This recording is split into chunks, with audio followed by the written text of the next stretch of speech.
Hey everybody, James Waddell here. Thanks for taking the time to join us today if you're watching live. We are broadcasting, I believe, on LinkedIn, our YouTube Cognitive channel, our YouTube Crypto channel, and a few channels on Facebook. So we've got a lot going on today. Again, thank you for joining and taking the time for joining live. If you're watching this on our recorded session, thank you as well. Hey, near and dear to my heart, two really interesting questions, right? That have come up recently from our project management office optimization or PMO optimization offerings. Why do my project teams seem so much more at each other's throats? And then inevitably the follow-on question is, why are the projects coming off the rails so much more these days? Or at least they seem like they're coming off the rails more these days. I wanted to set the stage before I introduce our special guest today with something called strong ties and weak ties. And it's a relationship measurement, right? So strong ties are those relationships that we fostered over time and are very close to us, like our immediate family or lifelong friends, the ones that we easily communicate with, right? Weak ties are those individuals that we may see rarely on occasion, maybe when we visit New York or maybe really old college friends. They have an understanding of who we are, but contextually, it can sometimes be difficult to communicate with them. Now, why is all this important? After COVID, during COVID, and right now is a better way to say that, the communication technologies, the collaboration technologies that we deployed as an industry really helped us develop better weak ties. Weak ties are how innovation and increased productivity are introduced into the enterprise, right? I think it's fair to say that. What's interesting, though, is when you look at research right now as to, is a remote environment increasing or decreasing productivity? Is it increasing or decreasing our ability to bring projects in on time? You get research that falls into both camps. It increases innovation or it's negative to innovation. It increases the ability to communicate or it doesn't. And it's interesting because most of these researchers are looking at some of the same data sets and coming up with two entirely different conclusions. Ultimately, our collaboration technologies that we are forced to use in a post-pandemic world increase our weak ties. However, it decreases our ability to effectively communicate and to get our ideas across and buy-in across the individuals that we don't have strong ties with. It's a really interesting problem. And today, Stan Gibson is going to help us come up with those solution sets for how to solve that. Now, Stan, buddy, I want to introduce you right now. Actually, I'm going to ask you to introduce yourself, bud. All introductions come with a great story. Would you mind telling us who you are and maybe tell us a great story? Oh, wow. I was hoping you'd introduce me. Now I've got to come up with my own story, James. Hey, thanks for having me on this. I'm pretty excited. No matter what we do, we're all in the people business. And that's just kind of what we do. And I'll explain more about that in a little bit. As far as my background, I've been in the corporate real estate business for over 35 years. If I round up, it's closer to 40, but that makes me sound too old. So let's just say 35 plus. I left that business about a year and a half ago. In fact, I had overseen, started the real estate strategy for Wells Fargo, domestically and internationally from scratch, actually 15 years ago when we bought Wachovia and we brought a bunch of teams together. And we all had to kind of learn how to play together from different backgrounds. So while I've been in real estate a long time, I've been a leadership, I don't know, I'm looking for the right word. Let's just say, I've just always had a passion for leadership. And in fact, even though I left Wells Fargo about a year ago, I would say that I left probably about 8 or 9 years ago in some ways, because I started studying leadership. I started studying all of the neuro and physical attributes of good leaders. And I just got excited about it. And in fact, during the pandemic, never let a good pandemic go to waste. I wrote a book called Living a Rich and Intentional Life. And it's about leadership. It's about relationships. It's about how we all work together. So when James asked me to talk a little bit about project teams, I work a lot with project teams because a lot of it has to do with knowing the best versions of ourselves and having not only self-awareness, but team awareness. I'll give you a quick story here, James. So this is very interesting. So back in kind of the late 60s, NASA, they enlisted Dr. George Lance, and they said, Dr. Lance, can you develop an assessment? And we want to find the brightest and best astronauts that can take these huge steel vessels into outer space and bring them back safely. They've got to think in the moment. They've got to be natural. They've got to be brilliant. They've got to be all these things. So he developed an assessment. And when he developed the assessment, he did something kind of crazy. He took this assessment and gave it to 1,650 preschoolers. Now, these kids hadn't even started school yet. And although these were ordinary children, they scored a 98% on this assessment. They're brilliant. They're brilliant. He waited for 5 years until these kids turned 11 years old. What do you think they scored? They scored 15% on the same test. Now, Dr. George Lance also gave it to an additional 1,032-year-olds. They scored 2%. So what happened to people's ability to be geniuses over time? We start to listen to other people. Our dreams start to get taken away. We start to become less of the best version of ourselves, and we try to conform and be something else. So when we're working on teams to get better productivity, we want to find the best version of each and everyone on the team. We want to do not only self-awareness to understand what our strengths and weaknesses are, we want to know the team, because when we know what the team's strengths and weaknesses are, we realize that not everybody is malicious. In fact, probably nobody's malicious.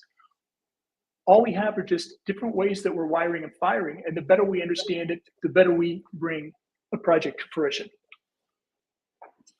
I love that, and that's one of the reasons that I'm so honored to be partnered with you guys in delivering solutions to the marketplace. If we look at some of the things that we're able to measure with meeting quality, granted, cognitive meeting quality is a way to assess locations impact on teams and project success. But the fundamental data around project success probability and something we call a meeting promoter score is really what we're talking about today. How are those teams communicating? Are the strong ties and the weak ties there? But more importantly, if your project is at risk, I can almost certainly tell you that it's because of a communication error or an inability or an ineffectiveness of your team who are comprised of these weak ties and trying to communicate using virtual collaboration technology alone, right? There's so much of our ability to communicate that comes in nonverbal cues. And we try to communicate visually with video communications, and it is very important, but it doesn't replace IRL, in real life meeting time, right? So we started out PMO optimization, gathering the data, fundamentally finding out which projects were trending downward from a project success probability, diving into the data, understanding its team's inability to overcome these issues as it relates to communications. And that is exactly, I think, what makes us a perfect pair, right, in this world.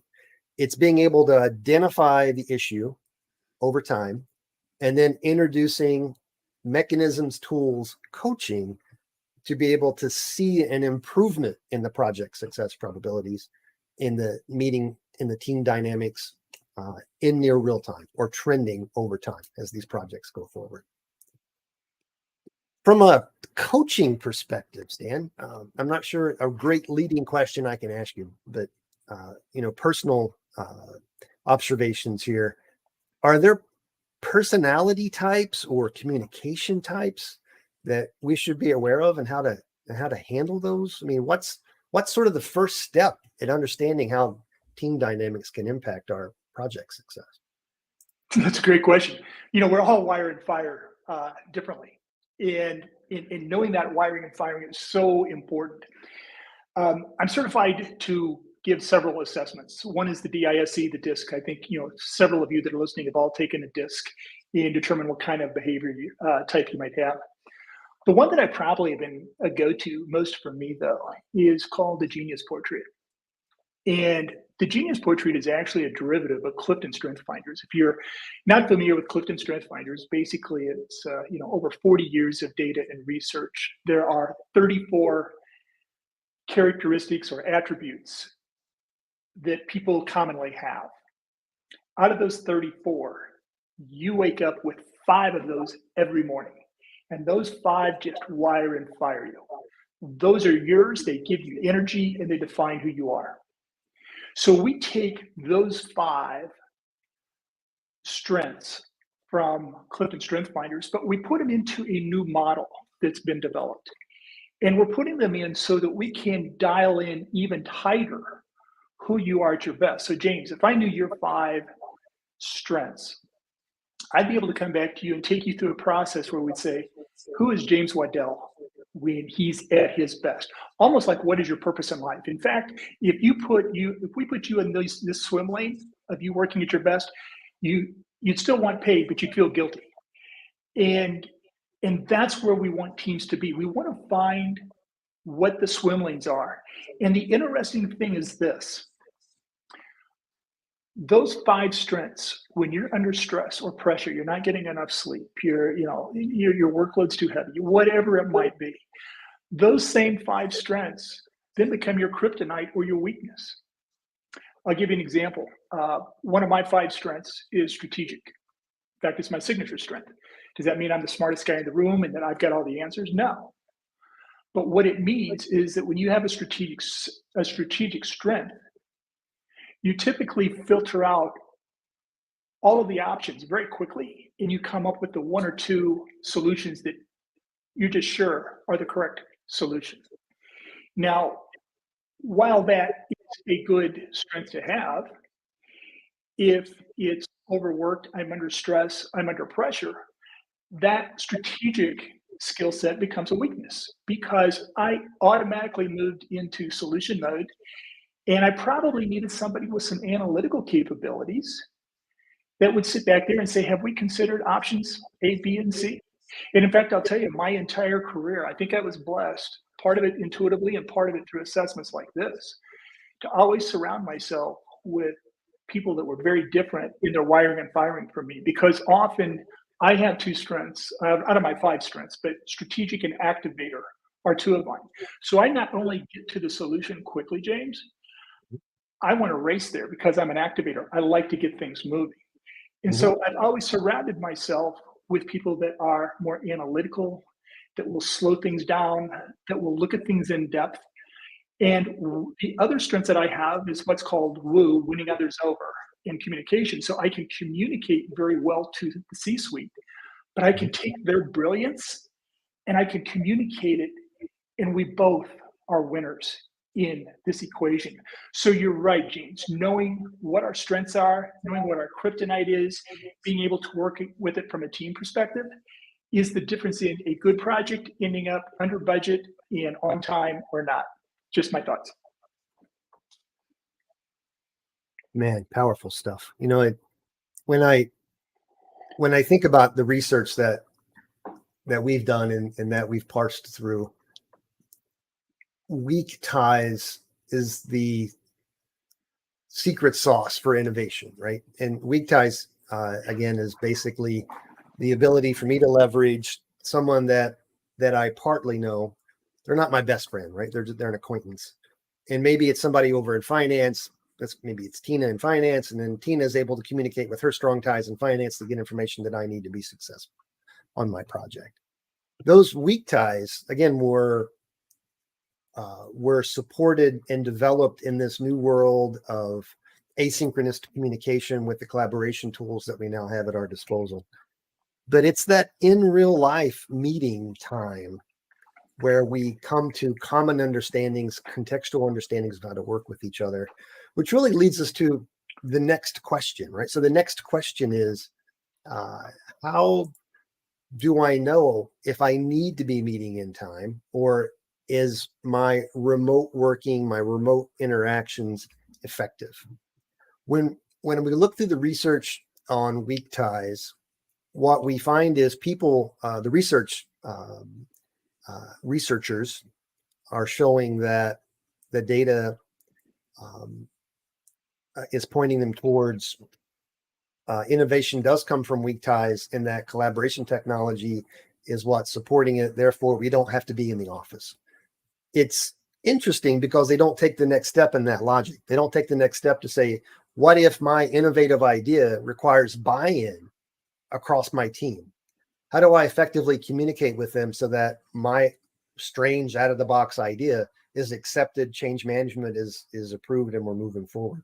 And Stan, I think that's the key, right? We, as in our team, have the ability to produce data that says, hey, I can see your project success probability for your project grouping within your business unit is starting to taper off. I can see certain teams are now at risk. They should be in the office, but just bringing them in the office isn't a real effective answer.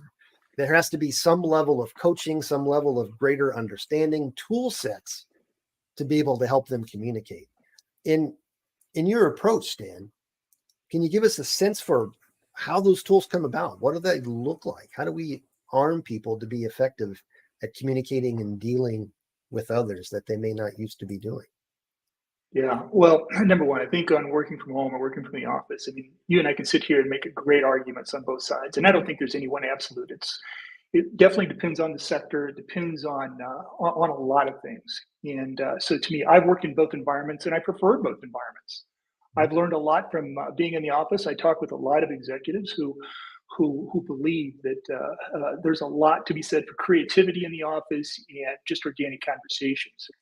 But I think to your real point is, do you have to, is it really a proximity issue?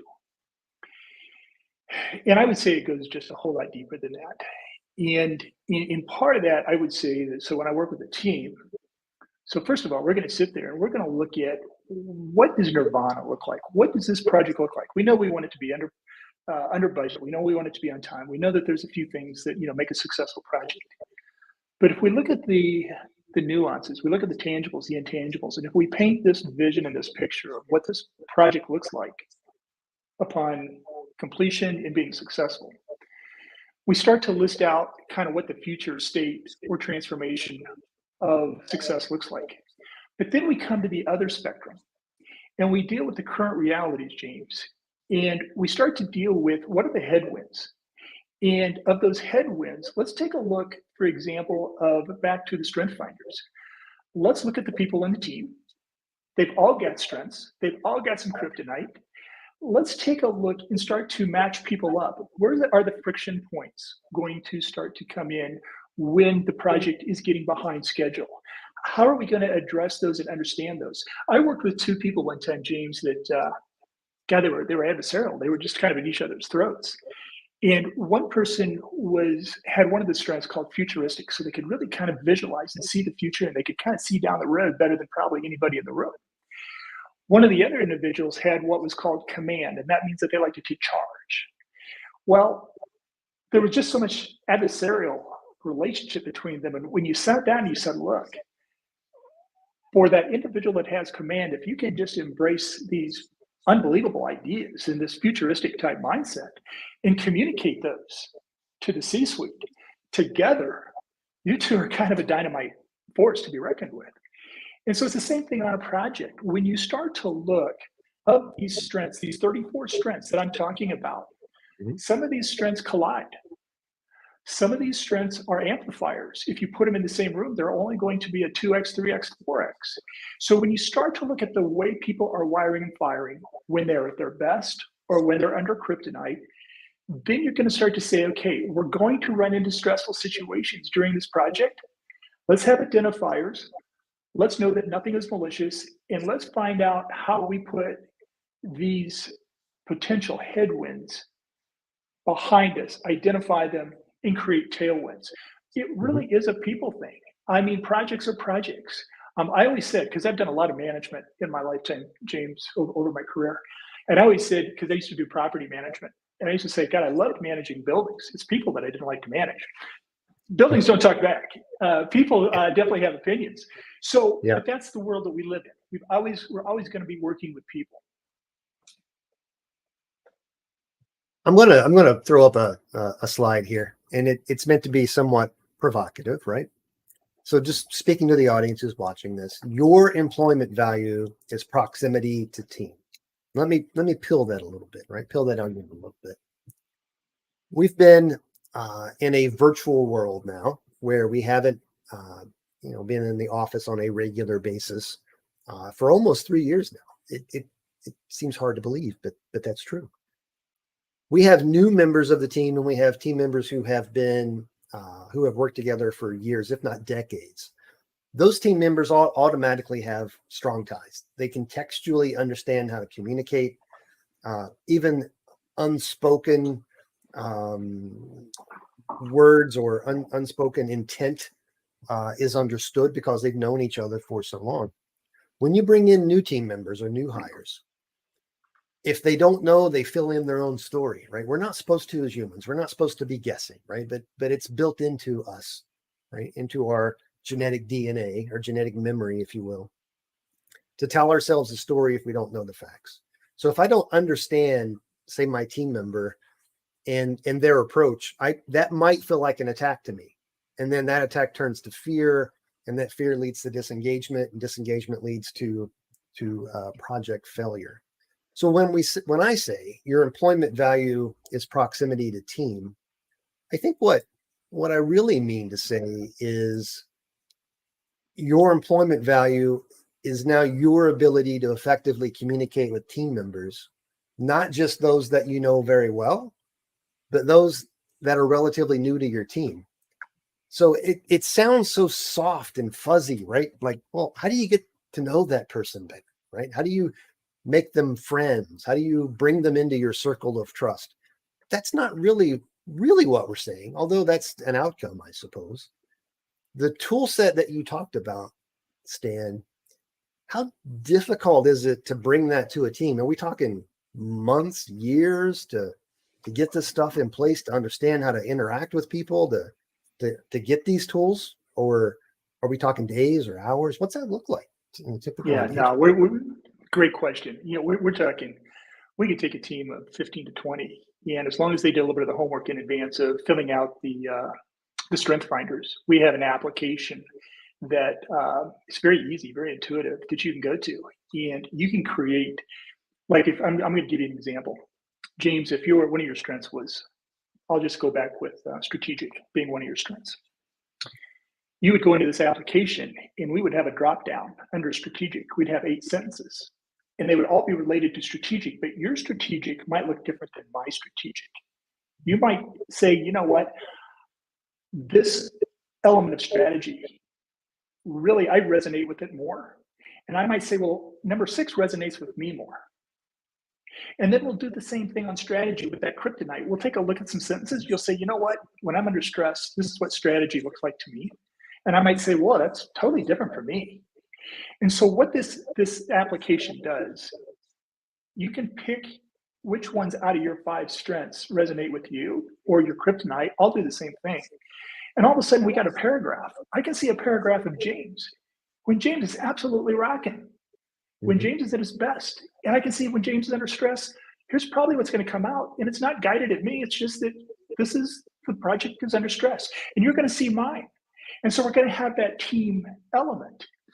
And the thing that I would say is I'm a big fan of Patrick Lencioni. And if you ever read his book, The Five Traits of a Cohesive Team, And I actually became certified in it because I loved it so much.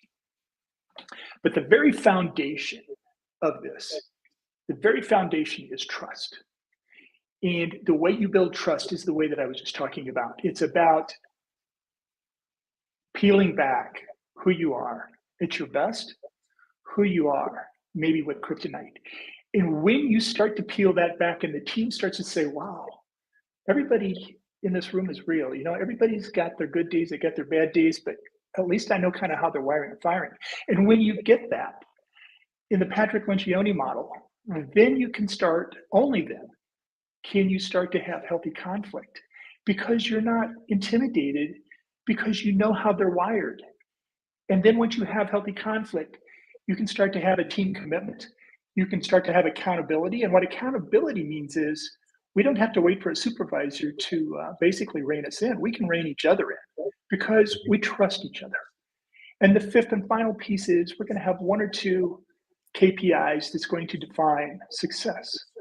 But it all starts with trust. And it starts with getting to know the good and the bad and being able to accept it and finding out what makes a team work well together, James. Stan, you nailed it, man. I mean, when I think about projects and the moment that they start to go off the rails, the minute risk starts to becoming real is when the team hits a constraint or a team member hits a constraint and there's not consensus on how to overcome that constraint, right? It either goes unspoken until it becomes a problem for everybody, or the team itself doesn't have an understanding or an agreement on how to communicate to actually implement or remove that constraint for the team member. And that's when the frustration sets in, the fear sets in, project probability starts going down. We start seeing strong ties getting pulled apart, weak ties, and people becoming in those weak ties, eventually evolving to people becoming disengaged, right? That disengagement shows up as, I've heard some terms like, quitting in place. And in reality, what that means is someone is almost numb, right? At least from a program project management perspective, you've become numb because you can't get your ideas across. You can't get the help in your mind. You can't get the help you need to overcome those constraints. So you're going to do the best you can, but you're not going to kill yourself because this project's going to fail. Now, here's what happens. It. The project team leader may start having a sense of what's happening. They're not going to report that to the stakeholders during the stakeholder meeting, right? They're going to keep that somewhat secret in the hopes that they're going to be able to get that back on track at some point in time. It's just somehow things are just going to get better. We're going to pull it out at the end, right?